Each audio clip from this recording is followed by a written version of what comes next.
selama Gibran masih nongkrong sebagai wapres, sampai kapanpun tidak pernah dapat berkah dari Allah SWT.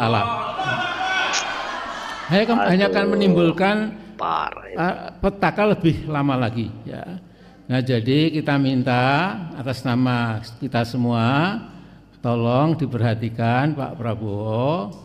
Jadi kalau bisa 3 bulan setelah ini itu segera diganti, lupakan sama sekali. Ya.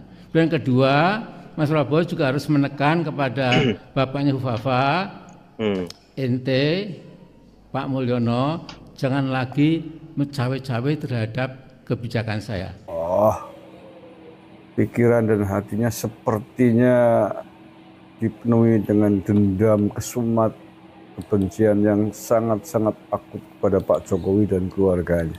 Dia sekarang sudah berbicara, memberikan pidato di depan kepala daerah. Memberikan motivasi, inspirasi, dan juga memberikan pandangan.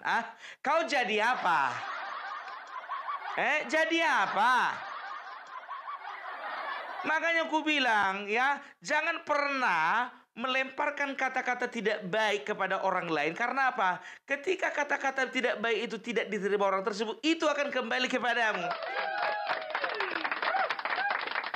Nyatakan kau nggak jadi apa-apa. Begitu juga ini nih. Udah nampak kan? Apa katanya? Kita dengarkan dulu. Kok loncat-loncat dia? Ayo Samsul, keluarkan bakatmu. Ayo Samsul, tunjukkan bakatmu Samsul. Masinton, ku bilang sama kau, anak yang kau bilang Samsul sekarang sudah jadi wakil presiden. Nah, kau jadi apa? Masih mencalonkan diri jadi bupati? Dari tingkat pusat loncat terjun ke bawah 2 tingkat. Dari tingkat pusat terjun ke kabupaten dengan alasan membangun kampung halaman. Makanya aku bilang ya, jadi sekarang ya nggak usah dulu fokus kita Masinton sama Mahfud MD, nggak usah. Ya, kita mau fokus dulu ya. Jadi ketika kemarin ya beliau menyampaikan pidato di penutupan acara rapat koordinasi antara kepala daerah yang ada di seluruh Indonesia ya. Jadi kita perhatikan dulu baik-baik ya. Kita mau lihat dulu apa yang menjadi penekanan seorang wakil presiden muda yang berbakat dan juga betul-betul memiliki kemampuan yang luar biasa. Oke? Kita perhatikan. Agak panjang ini 9 menit. Yang belum siapkan kopi, siapkan kopinya. Yang mau tidur silakan tidur. Yang nyetir mobil sambil dengarkan ini ya.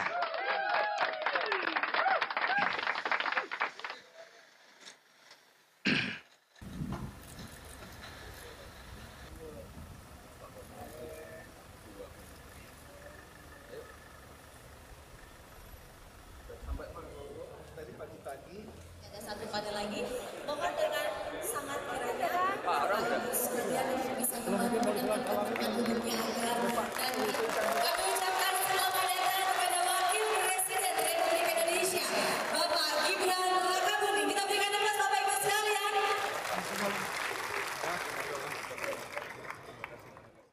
Assalamualaikum warahmatullahi wabarakatuh. Salam, salam sejahtera, Bapak Ibu yang saya hormati. Sebelum kita tutup rakor pada sore hari ini, saya ingin mempertegas pentingnya sinergi antara pemerintah pusat dan pemerintah daerah. Bapak Ibu yang ada di depan saya ini adalah orang-orang terpilih untuk mengelola negara sebesar Indonesia ini kita perlu kerjasama tim. Kita harus kompak. Tidak ada lagi ego sektoral. Forkopimda harus kompak. Kepala-kepala daerah ini terutama harus kompak juga dengan kabupaten, kota-kota sekitarnya. Sekali lagi Bapak Ibu, saya garis bawahi.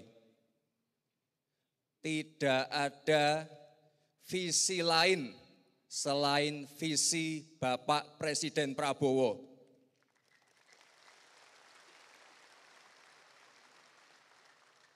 Tidak ada program lain selain program Bapak Presiden Prabowo.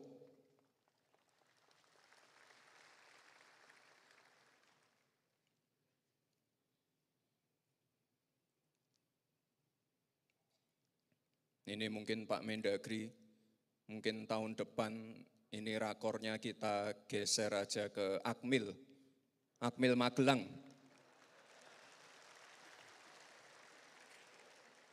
Kita kemarin 3 hari, tapi mungkin untuk kepala-kepala daerah ya minimal 5 hari. Penting ini Bapak Ibu, sekali lagi, biar semuanya sinergi, satu visi, satu misi untuk Indonesia emas. Bapak Ibu yang saya hormati, dalam kesempatan ini saya juga ingin memberikan apresiasi kepada daerah-daerah yang memberikan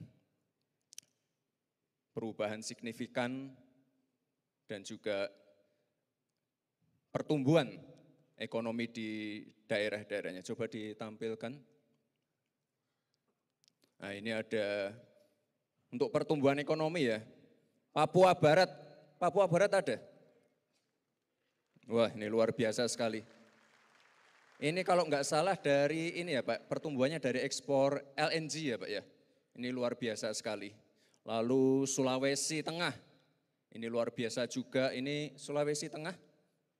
Oh Ibu, ini luar biasa juga, ini dari nikel. Lalu dari Maluku 6,2%, ini dari pertanian perdagangan ya Pak ya, ini luar biasa sekali. Sekali lagi Bapak Ibu, ini target dari Pak Presiden Prabowo sudah jelas 8%. Jadi Bapak Ibu harus kerja keras semua. Dulu saya ingat sekali, pertama kali dilantik menjadi wali kota, itu pada waktu COVID, pertumbuhan ekonominya Solo itu minus 1,74%. Lalu kita kerja keras, kerjasama dengan TPID, ini kebetulan kalau Pak Mendagri tiap Senin rajin mengontrol inflasi di tiap-tiap kota. Minus 1,174, lalu naik 4%, lalu naik lagi ke 6,25%. Jadi sekali lagi Bapak Ibu ini butuh kerja keras kita semua. Lalu satu lagi ada MCP, ini kepala daerah pasti tahu MCP. Ini paling tinggi, ada Surakarta juga, ada yang dari Surakarta? Pak PJ Wali, enggak ada? Waduh. Waduh. Nanti saya cari. Ada? Oh ada, maaf. Oke, ini yang paling tinggi Bali, Surakarta, Sragen. Jadi ini penting sekali Bapak Ibu. Dulu juga sama, waktu saya pertama kali dilantik, Solo itu termasuk rendah, cuma 65. Lalu kita naikkan ke 80, 90. Ini penting sekali Bapak Ibu karena Pak Presiden Prabowo menekankan untuk masalah pencegahan korupsi dan juga menutup kebocoran-kebocoran. Jadi MCP ini adalah salah satu indikator dari KPK, ini perlu diseriusi. Saya tidak akan menampilkan yang kota-kota yang rendah, tapi saya mohon sekali lagi Bapak Ibu untuk bisa belajar dan juga meniru kota-kota yang sudah berhasil. Lalu satu lagi terakhir. Nah ini bukan angka stunting ya Bapak Ibu, tapi angka penurunan stunting. ini ada NTB, Tanjung Balai, Situbondo, ini harus kita beri apresiasi.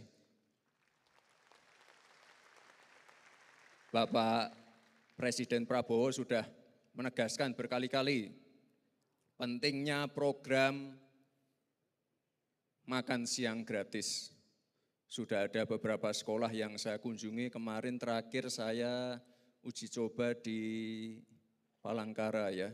Pak Gubernur mungkin ada ya? Oh ada Pak Gubernur. Jadi kita coba uji coba di Palangkaraya dan saya kira ini tanggapan dari orang tua murid, guru, komite sekolah ini luar biasa sekali.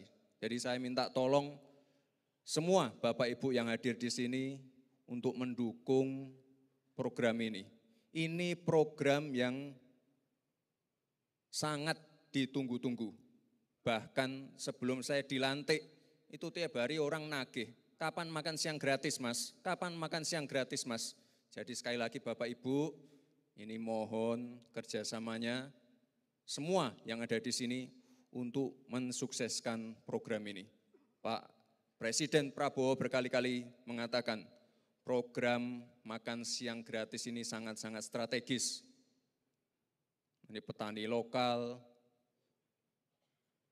ibu-ibu PKK, ibu-ibu rumah tangga, semuanya akan terlibat dalam program ini. Itu, ada lagi. Terakhir ya. Itu saja dari saya, Bapak Ibu semua, selamat bekerja. Dan sekali lagi, jika kita ingin pertumbuhan ekonomi naik sesuai target dari Pak Presiden, kuncinya adalah kebijakan yang langsung menyentuh masyarakat dan juga anggaran yang tepat sasaran. Sekali lagi Bapak Ibu, terima kasih. Wassalamualaikum warahmatullahi wabarakatuh. Waalaikumsalam warahmatullahi wabarakatuh. Tepuk tangan dulu kita. Ya. Wiki apik tenan iki anake sapa iki? Iki mesti wong tuwene iki duwe tata krama sing apik. Keren. Kalau misalnya ini dibilang anake Amin Rais aku ora percaya. Aku ora percaya. Anake Anies Baswedan aku ora percaya. Apalagi anake April Harun aku ora percaya. Tapi kalau iki modeli anak Bapak Joko Widodo, wis keren. Ini yang dicari-cari selama ini. Ya, coba kapan lagi kita punya wakil presiden yang energik, yang tidak duduk diam di bangku.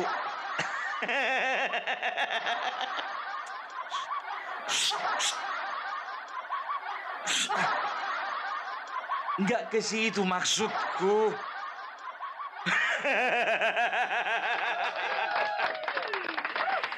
Ya maksudnya kalau bisa kita perhatikan, wakil presiden yang sekarang sepertinya menunjukkan tanda-tanda lebih produktif daripada wakil presiden yang dulu. Tapi gimana pun juga kita harus hormati. Bagaimanapun juga wakil presiden yang dulu adalah wakil presiden yang berjasa untuk bangsa ini. Iya. Jadi gimana pun juga kita harus punya tata krama untuk menghargai. Ya kalaupun beliau tidak bisa seproduktif Gibran ya karena memang faktor usia. Kan begitu ya. Jadi inilah yang dibilang anak yang tidak punya tata krama. Dan juga anak yang merupakan haram konstitusi. Dan juga yang dikatakan si Samsul. Jadi sudah terbukti kan. Siapa yang tidak beretika dan siapakah Samsul yang sebenarnya. Dan siapakah belimbing sayur yang sebenarnya? Belimbing sayur sudah beralih dan sudah terbang dilempar ke daerah Sumatera. Nikmatilah hari-harimu di situ ya belimbing sayur. Mudah-mudahan kau menang. Tapi kalau lawanmu menang jangan kau bilang kalah. Jangan malu-malukan mama ya. Iya mak bilang. Berjuang di sana, berjuang. Ya, ingat itu. Jangan ada demo. Kalau kalah jangan nangis. Sama siapa pun ngomong belimbing sayur. Tahu enggak kalian? Ku bilang sama kalian, ini agak serius dulu ya. Jadi Gibran ya, coba kalian perhatikan, beliau itu memberikan memberikan pidato ya di penutupan rapat koordinasi kepala-kepala daerah. Tahu enggak kalian? Siapa yang harusnya memberikan pidato di forum tersebut? Bapak Prabowo. Ya. Tapi Bapak Prabowo memberikan kepercayaan kepada wakilnya untuk memberikan pidato di rapat koordinasi kepala-kepala daerah. Ya, ku bilang sama kalian, itu jatahnya Bapak Prabowo. Kenapa bilang?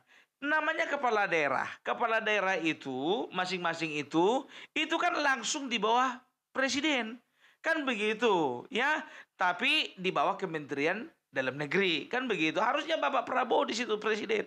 Tapi Bapak Prabowo memberikan kepercayaan kepada Bapak Gibran, ya, untuk memberikan pidato. Karena apa? Dia ingin membuktikan dan menunjukkan kepada banyak orang bahwasanya Gibran itu memperoleh kepercayaan penuh dari Bapak Prabowo.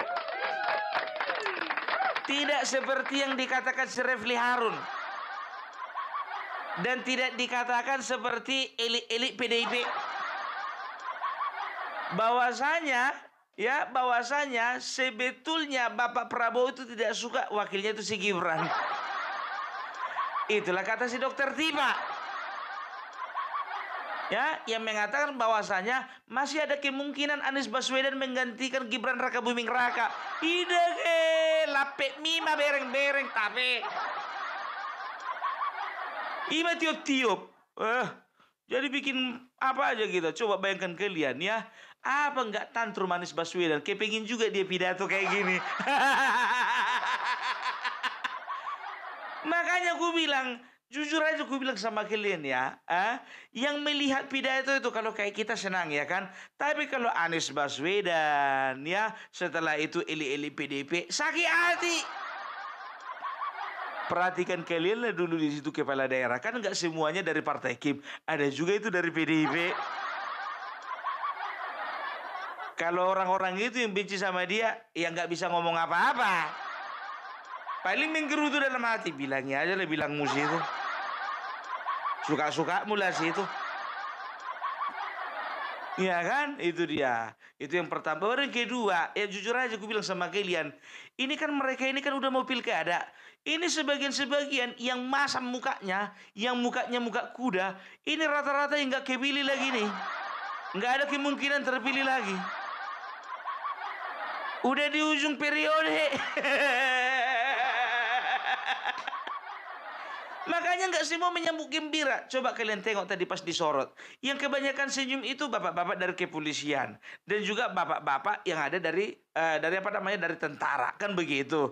Nah, coba kalian lihat tengok tadi itu para kepala daerah yang berbaju coklat itu. Nggak semuanya senyum. Karena mereka sadar waktunya sebentar lagi. Itu dia. Makanya ku bilang Pak Gibran, kurasa kalau ku bilang ya, untuk pembekalan itu ya maunya nanti aja setelah pemilihan. Pung salah, Pung, itu bukan pembekalan, rapat koordinasi. Oh iya betul. Karena Bapak Gibran sendiri mengatakan bahwasanya untuk kedepannya mereka perlu ada pembekalan dan pembekalannya itu akan dibuat di Magelang. Ya, karena apa? Karena beliau berpandangan bahwasanya ini penting supaya apa? Supaya mereka boleh bersinergi antara satu kepala daerah dengan kepala daerah lainnya. Itu dia, ya. Dan tahu enggak kalian apa penekanan berikutnya? Beliau katakan bahwasanya ingat, yang ada hanyalah visi Bapak Prabowo, bukan visi kalian. Itu yang ku tambah-tambahnya itu. Bukan juga visi ketua umum kalian. Sebentar dulu Pak Gibran. Perasaanku semua ketua umum udah gabung di Kim. Cuman satu yang belum Pak. Iya kan? Atau bukan visi dari pribadi kalian? Karena beliau ya sudah belajar dari Bapak Joko Widodo, bapaknya sendiri ya, bahwasanya jangankan kepala daerah yang banyak itu, kemarin aja Bapak Joko Widodo ya membawahi kabinet yang anggotanya hanya sekitar 40-an orang lebih, itu nggak semuanya satu visi. Makanya ada reshuffle. Di reshuffle Rizal Ramli. Begitu juga Anies Baswedan, Tom Lembong, karena mereka punya visi sendiri-sendiri gitu loh ya.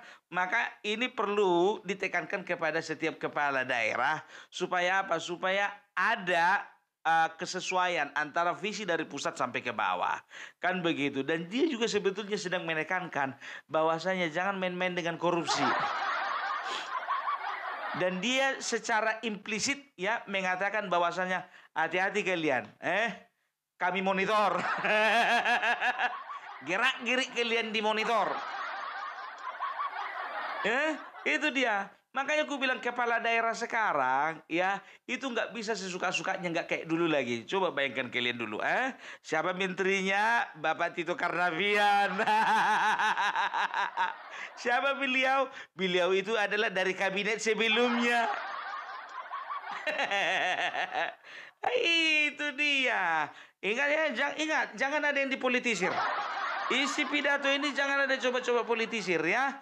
Oh, Pung, banyak kali ceritanya itu dia hanya ingin memastikan supaya kepala daerah bisa mengkondisikan mengkondisikan situasi di lapangan menuju pilkada. No. Ya, nggak sebodoh itu dan juga tidak sepeci itu ya kepala negara kita, tidak ya. Dan juga penekanan berikutnya ya, beliau itu memuji beberapa provinsi yang ada di Indonesia. Yang pertama Papua Barat, luar biasa ya.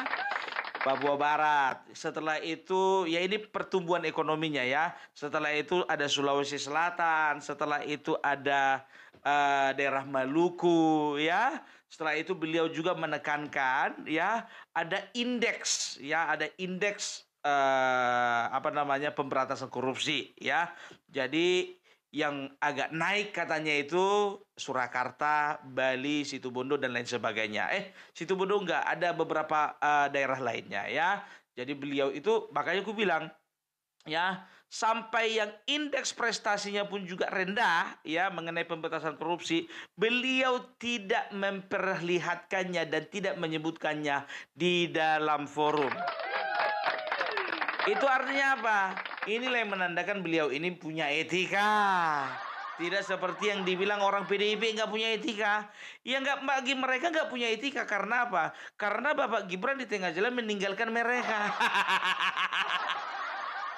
Bagi mereka dia nggak beretika, tapi bagi kita ini adalah generasi muda yang paling beretika. Ya itu dia. Terus apalagi mengenai stunting. Oh ya, jadi di situ juga ada beberapa kepala daerah yang mengatakan bahwasanya ada peningkatan kualitas kesehatan sehingga menyebabkan turunnya angka stunting. Seperti Tanjung Balai, Situbondo dan juga daerah mana ya lupa aku ya. Jadi kalau aku katakan ini menjadi perhatian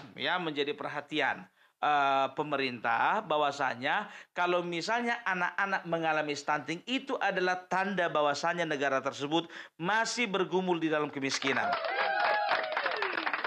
Iya, itu dia, negara makmur nggak mungkin ada stunting kan begitu. Nah, bicara tentang stunting, ini ada korelasinya dengan makan siang bergizi gratis. Ya. Makanya Bapak Prabowo selalu menekankan siapa yang tidak setuju dengan makan siang gratis keluar. Ya, jangan ada di kabinet saya ya. Jadi artinya setiap kementerian yang bersinergi atau yang ada relasinya dengan program makan siang bergizi gratis ini memang harus memastikan bahwasannya mereka harus mempersiapkan segala sesuatunya dengan baik. Karena memang bukannya bilang apa, ya coba bayangkan kalian, India saja ya, yang kalau kita lihat videonya makanannya itu di pinggir jalan sering bunyi-bunyi klakson. Yang kadang-kadang kebanyakan bawangnya daripada isinya. Yang toppingnya kebanyakan bawang, cabai rawit, paprika, bawang, cabai rawit, paprika. Awak aja pun nggak selera makan, ya kan begitu. Sedangkan negara India pun juga melakukan program makan siang gratis. Makanya sekarang ya kualitas manusianya di India itu sekarang luar biasa di Asia. Ya sudah hampir menyamai China ya. Sehingga makanya kita bisa lihat bagaimana India boleh memproduksi barang-barang ya, memproduksi banyak hal sama seperti negara China. Dan Indonesia bisa dikatakan kita optimis Indonesia lebih besar lagi daripada negara India. Itu dia, mak kayak cale aja wah ya kan. Kok banyakan apanya pun, banyakan orasinya pun. Nggak seru ah. Ya coba bayangkan kalian, ya kan, sama kayak apanya itu, apa namanya, Bupati Indramayu kemarin itu yang dikritisi sama lawannya, ya kan. Bu, dari rumah ibu ada 5 rumah lagi menderita stunting, Bu. Masa ibu nggak peka dengan keadaan di sekeliling ibu? Ya, jadi apa artinya kepala daerah diharapkan ya bisa lebih peka terhadap kondisi masyarakatnya. Ya, itu dia ya. Setelah itu apa lagi ya? Apalagi namanya itu? Oh iya ya. Jadi setelah itu Bapak Gibran juga menekankan supaya setiap kepala daerah ya itu forum komunikasi pimpinan daerah boleh bersinergi semakin baik lagi. Itu dia ya. Jadi contohnya antara bupati dengan dandim dengan juga Koramil ya dan Ramil itu sama-sama boleh bersinergi. Begitu juga kalau misalnya gubernur, setelah itu Pangdam dan juga Polda ya, Kapolda itu boleh bersinergi supaya terjadi atau tercipta ketertiban di tengah-tengah masyarakat, ya kan? Jadi kalau ku bilang, ya coba perhatikan kalian. Mulai dari awal sampai akhir, Bapak Gibran memberikan pidato tanpa teks. Perhatikan kan? Tanpa teks. Ini menandakan apa? Ini menandakan bahwasannya sah. Ijazah Bapak Gibran itu bukan ijazah palsu. Orang kalau ijazah palsu nggak akan mungkin bisa selancar ini membawakan pidato di sekian banyak orang. Iya, makanya itu siapa itu si Gus Nur itu? Bukan cuma Gibran ijazahnya palsu, Bapak Jokowi juga palsu dibilangnya. Hidupmu itu palsu.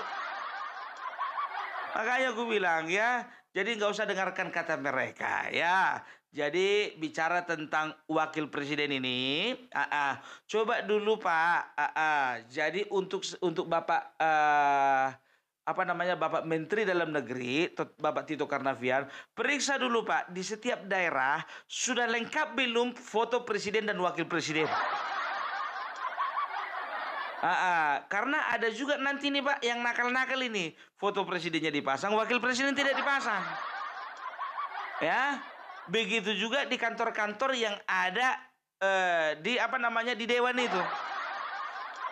Pastikan semuanya sportif lah kita, sportif. Gitu dia ya. Aku jujur aja ku bilang sama kalian, kalau ku bayangkan ya kan, tapi nggak berani juga aku membayangkan. Aku berpikir begini ya kan, gimana lah perasaannya si Mahfud MD melihat si Gibran ini. Pikirku begitu. Begitu juga ya kan Ibu Megawati. Ini bocah kok pandai-pandian pidato kan begitu. Begitu dilihat, masuk akal juga pidatonya rupanya. Jadi itu dia ya. Jadi jangan pernah kita itu meremehkan orang yang usianya lebih muda daripada kita. Ya, ingat usia tua belum tentu pengalaman. Nah teman-teman, itulah dia mereka para barisan yang sakit hati kepada Gibran Rakabuming Raka.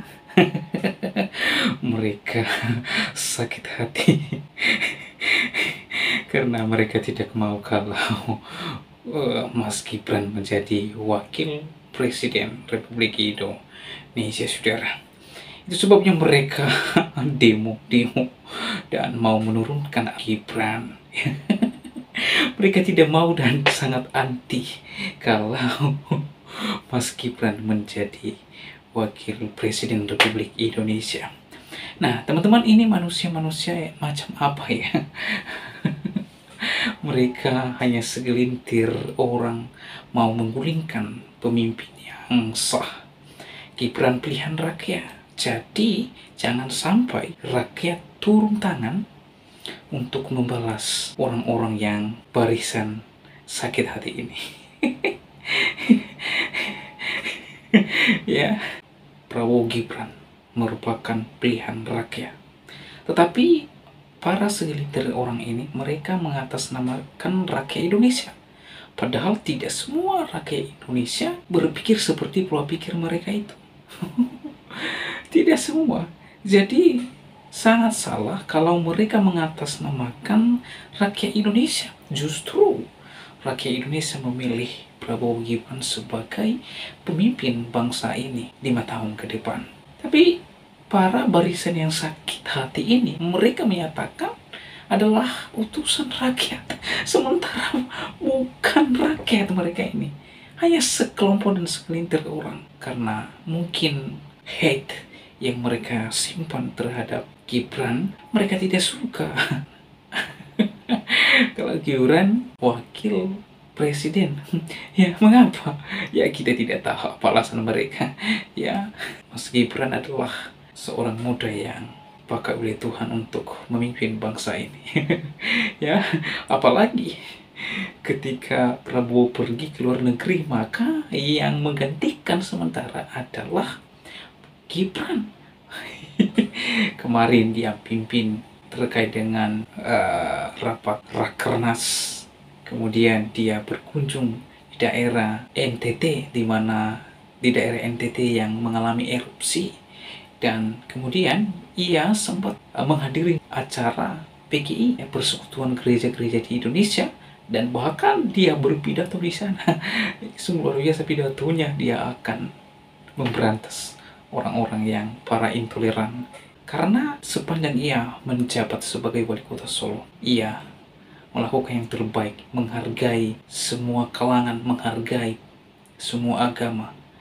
Ya, setiap ada acara-acara hari-hari besar agama tertentu, ia senantiasa menyambut dengan baik, dengan membuat ornamen-ornamen terkait dengan hari agama tersebut. Misalnya Natal, ia membuat ornamen-ornamen di kota Solo. Semua agama ia akan merayakan hari-hari besar dengan menghiasi ornamen-ornamen agama tertentu di kota Solo. Kota Solo termasuk kota toleran peringkat 9. Pada tahun selanjutnya, kota Solo menjadi peringkat yang keempat toleran. Wow, keren.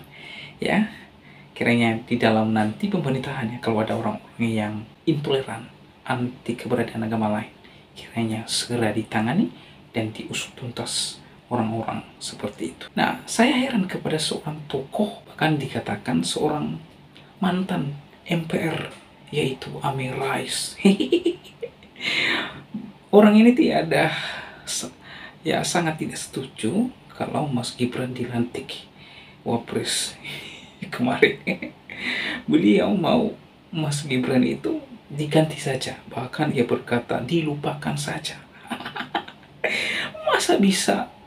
Masa segampang itu bisa diganti dan dilupakan, sementara Gibran adalah pilihan rakyat. Kalau Pak Amin Rais mau menggulingkan pemerintahan Prabowo Gibran, maka lawan Anda adalah rakyat. Anda mengganggu pilihan rakyat.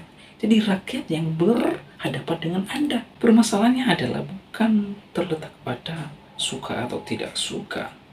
Bukan terletak kepada ganti atau tidak diganti. Tetapi Pak Gibran Rakabuming Raka adalah pilihan rakyat. Ini ditekankan, pilihan rakyat. Jadi kalau Bapak Amin Rais mau mengusung supaya Pak Gibran diganti, artinya Pak Amin Rais sedang menentang pilihan rakyat. Coba lihat Mas Gibran, Pak Amin Rais, ya, Mas Gibran berpidato di mana-mana. Di Rakernas berpidato tanpa teks.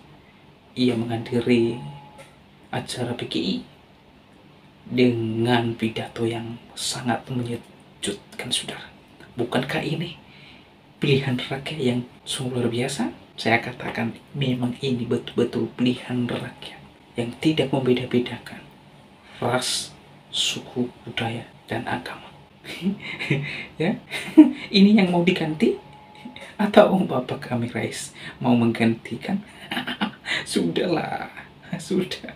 Ya, waktu Mas Gibran itu berpidato pasti yang anti dengan dia, seperti Pak Tua ini naik darah dan kepanasan.